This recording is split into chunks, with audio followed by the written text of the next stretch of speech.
Ladies and gentlemen, boys and girls, children of all ages, welcome to Pitch Talk. We are fans of football dropping vlogs, blogs, videos and podcasts on the beautiful game. Check out our videos on YouTube and Instagram's IGTV, including special feature segments, vlogs such as 5 Minutes with the G, the Straight Shootin View, Coaching with JBK, audio on Apple Podcasts, Google Podcasts, Podomatic, Spotify, Mixcloud and other podcast platforms. Join the Pitch Talk revolution on Twitter, Instagram, Facebook and our official website www.pitch-talk.com. The pitch is where we eat, the pitch is where we sleep, and the pitch is where we talk. I can see you now. I can see you now and then. I can see you now. Welcome to the Straight Shootin View. Hey, what is up, people? My name is Straight Shootin LJA, and welcome to another episode of the Straight Shootin View. Now, what I want to talk about today is Granit Xhaka and Paul Pogba. Specifically those two, because I'm going to call this Xhaka, Pogba, and the curse of the tournament player. Because there are some guys who seem to really shine in major tournaments at international level, but can't do it at club level. Now, there's a number of reasons. I mean, this basically is inspired by Granit Xhaka apparently is on the transfer list and the asking price is £20 million from Arsenal. So it's one of them ones where it's like Granit Xhaka for 20 million, and a lot of people are saying based on his performances for Switzerland, especially against France, 20 million is an absolute bargain. Now, I would argue this, and my Pitch Talk co-host, the G-Man, definitely argues this, because he's of the mindset where it's not necessarily about the fee being low, but it's the fact that a club like Arsenal, and he specifically was talking about Arsenal, basically having the mindset of, you know what, we're not going to pay over market value for anybody, and we're not going to pay over market value to keep anybody and jump their wages up in line with the current market to basically keep them at the club. We'd rather let them go on a free. So that was the G-Man's opinion kind of summed up in regards to that, and that Arsenal have basically fostered a culture where they'd rather let a guy go for free than jump his wages up significantly. So, for example, let's say Robin Van Persie, for instance, instead of paying him say 200k a week, bugger it, let him go on a free. And generally with Arsenal, players like that end up going to direct rivals. Bakary Sagna, Samir Nasri, Robin Van Persie as mentioned, so doesn't tend to end up going well for them.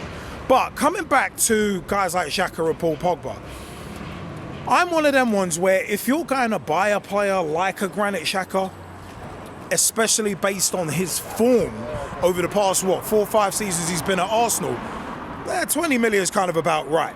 Because as much as he can play well for 3-4 games in the European Championships, you look at his former Arsenal, and his former Arsenal has been absolute dog turd on a general basis. Now, there have been theories as to why him and guys like Paul Pogba, who have shown flashes of how good they can be at club level, but at international level, they've taken it into another stratosphere, especially Paul Pogba.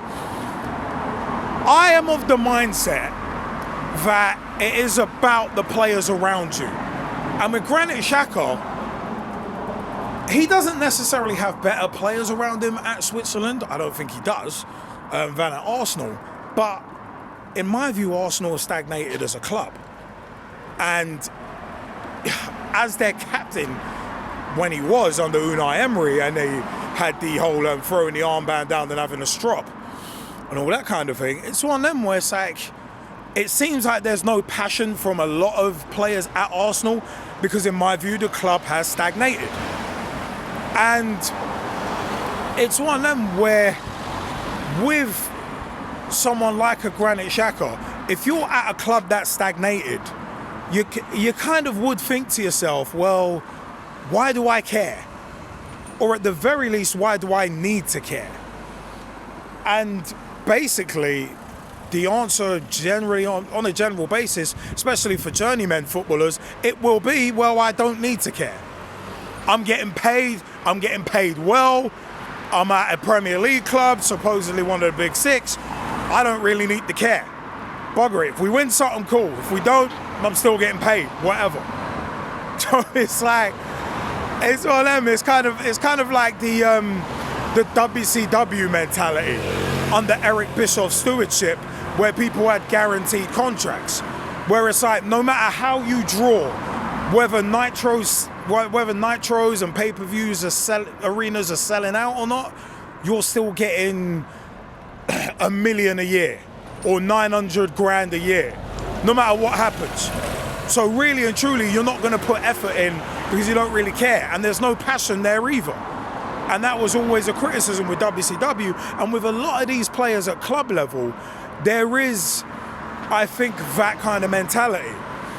And as well, with someone like say Paul Pogba specifically, it's a case of, with him, he's got a lot better caliber of player around him in the French national squad than he has at Man United. Because let's be honest, Man United, yet another team who have basically stagnated. Since Alex Ferguson left, they've been on the downward slide. So it's one of them where it's like they're not the team they once were. They're not as strong as they once were. I mean, you can imagine if like Paul Pogba was around, guys like Paul Scholes, Roy Keane, Peter Schmeichel, like that's a very high standard of player. And if you're around a high standard of player, generally, not always, but generally, that will make you raise your game because you want to be as good as them. You want to be sharing the pitch with them. You want to stay in that starting lineup. Because if you fall out of that starting lineup, it's going to be very difficult, nigh on impossible sometimes, to get back into that starting lineup. So it helps you up your game if you're playing around players equal or better than you. But at Man United right now, in that centre midfield position, who's better than Paul Pogba? It's not a Chinese riddle. It's not a rhetorical question. Who is better than Paul Pogba in Man United centre midfield? I'd personally say no one. So when you know that you are the top dog, you are the best player, or at least one of them at that club, especially in that kind of position where you need consistency, you're gonna be a bit lackadaisical in your attitude. You're gonna be a bit, I don't really have to worry because no one's gonna take my spot. As Mick Foley said, I think it was in the Rise and Fall of WCW in 2009 on that DVD, when the WWF bought WCW, it was a case of, well, you can't run as fast. You don't run as fast when you're not being chased. Or you don't run as fast when nobody's chasing you. Because sometimes it's that fear of losing your place to someone better that drives you. That is like, no, I don't want to lose my spot. I will fight to keep it. And I will play my heart out every game to keep my spot. And complacency doesn't kick in that way. So I think at Man United, it's one of them ones where you could argue that Paul Pogba's complacent because of what's around him. But also with Granit Xhaka at Arsenal, similar sort of thing, where he probably could replicate that form that he has at Switzerland, but because of the way he's being paid and the way the club is being run around him, it's one of them where it's like, again, why does he need to care? And we've seen it before, and again, as a warning to clubs buying players based on a handful of good games in a tournament, Man United have had experience in that. Karol Poborski, look how good he was at Euro 96. Awful in the Premier League. Arsenal have had that experience. Davor Suker, for Croatia. He was quality in the World Cup in 98 and Euro 96. He was mustard. But Premier League, Davor Suker couldn't do it. We've had our examples at Liverpool. Oh my God, Senegal 2002. El Hadj Diouf, Mr. El Hadj Diouf, and Salif Diao. But all he did is play ball so that bloody Gerrard ended up smacking himself into the hoardings half the time. So it's one of them where it's like a cautionary tale to anybody thinking about buying Granit Xhaka for 20 mil. You got to look at his form. He may not replicate that Switzerland form because there might not be that passion there from him. And I think in the Arsenal squad in general, there's no real passion. And I said their stagnation as a club kind of bears that to be true. So it's one of them where it's like I just look at it as some players can pick up their game, take it by the scruff of the neck, and pick up a game and take it by the scruff of the neck. They can do it for 3 or 4 games, but that's it. But the Premier League, you've got 38 games in the league, and if you go far in the cups, you can be playing 60 games.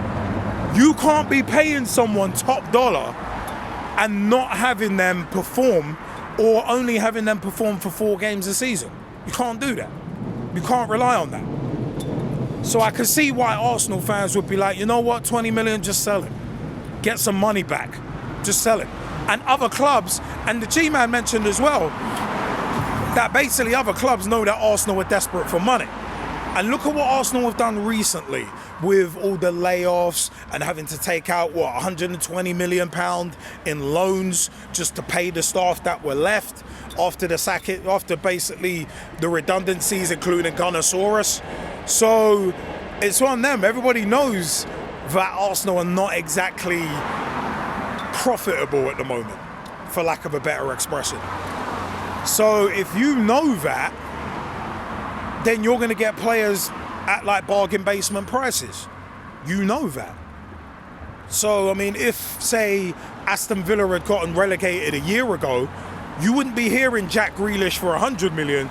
You'd be hearing Jack Grealish for about 15, maybe 20, because Aston Villa need to balance their books before financial fair play starts kicking in, because the parachute payments are deferred by a year. So it's one of them, you get fire sale prices. Look at that Leeds squad that got relegated, I think in like, 02, 03, when they got relegated and that squad broke up. Same with West Ham as well. So it's one of them where it's like fire sale prices. But you know what? I want to know your thoughts. Paul Pogba and Granit Xhaka. Why do they perform so much better at international level than they do at club level? Comment section is below. I want to know your thoughts on it. youtube.com/pitchtalk is where you can find our videos, and our website www.pitch-talk.com. That's the official website. That's where you can pick up the RSS feed for our podcasts. Our podcasts are also on Podomatic, Podbean, Spotify, Verbal, VURBL, and we are on there as well.